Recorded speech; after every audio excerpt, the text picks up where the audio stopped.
बिस्मिल्लाहिर्रहमानिर्रहीम अस्सलाम वालेकुम। मां आहियां नज़ीर शहर। अॼु हिकु वीडियो जेको आहे सो कल्ह लाखों फेसबुक ते हले पई ठरी मीरवा जे हवाले सां। त नकुली खीर जेको आहे केमिकल वारो तमामु शर्म जी ॻाल्हि आहे। हिते असां वटि तक़रीबन इहो सिस्टम थी वियो आहे, नकुली शयूं ऐं मेडिकल स्टोरनि ते बि नकुली दवाऊं तक़रीबन, ऐं उनखां अलावा गिहु हुजे या मुख़्तलिफ़ ॿियूं शयूं हुजनि, उन्हनि में उहा क्वालिटी न आहे जेका क्वालिटी शइ में हुजणु घुरिजे, उहा क्वालिटी न आहे। ऐं हीउ जेको खीर वारो सिस्टम आहे, इहा त तमामु बेग़ैरताई आहे, सफ़ा बेग़ैरताई आहे जो माण्हू मुनाफ़े ख़ातिर केमिकल वारो खीर जेको आहे सो उहो ठाहिनि पिया ऐं मुनाफ़ो कमाइनि पिया ऐं इंसानी सिहत सां खेॾनि पिया। शर्म जहिड़ी ॻाल्हि आहे। अहिड़नि माण्हुनि जो ॿुॾी मरणु घुरिजे, अहिड़नि माण्हुनि खे लॼ कान्हे का। इहे माण्हू बेहया आहिनि जेके पैसनि जे ख़ातिर खीर केमिकल वारो खीर ठाहे ऐं कमाइनि था पिया पैसा। उहे पंहिंजे फ़ाइदे लाइ ॿियनि जी सिहत जो नुक़सानु कनि था।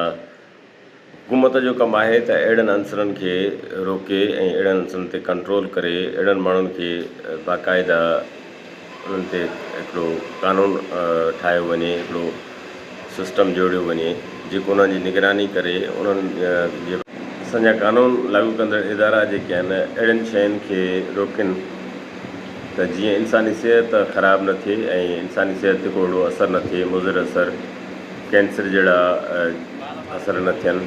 मुख़्तलिफ़ बीमारियुनि में इंसानु हिन महिल हूअं बि बतो पियो आहे, उन्हनि जो हिन महिल इलाज बि एतिरो ख़ासि मुमकिन आहे। हिकु त इस्पतालुनि में दवा कोन पई मिले ऐं डॉक्टर इलाजु सही कोन था कनि। ॿियो मथां वरी हीअ केमिकल वारियूं शयूं जॾहिं असां वापराईंदासीं त असांजे जिस्म में छा बचंदो। ॾाढो अफ़सोस थो थिए अहिड़े अमल ते, ॾाढो अफ़सोस थो थिए अहिड़ियुनि शयुनि जे थियण ते जो असांजी हुकूमत या हुकूमती इदारा या असांजा जेके बि हिते सिविल इदारा आहिनि उहे इन शइ ते कंट्रोल नथा करे सघनि। अफ़सोस जहिड़ी ॻाल्हि आहे। ख़ुदा ईअं न कयो।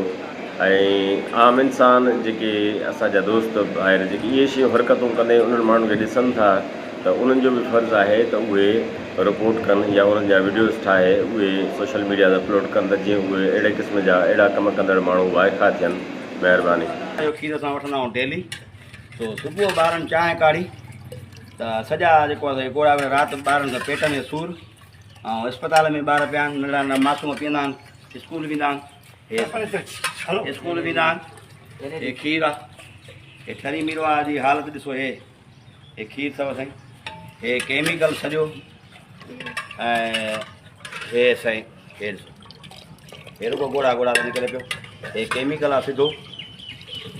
हे साईं ॾिसो ॾिसो, तव्हां साफ़ ई बिरादरी जेका आहे कुझु हक़ु सच बि लिखो त हे ठरी आहे, माण्हू बीमार थी पिया आहिनि। हे सॼी ख़लक सॼी शहर ते 4 किलो 5 किलो 8 किलो बाज़ार जो खीर वठंदा आहियूं। हे सॼा ॿार बीमार लॻा पिया आहिनि हे खीर में।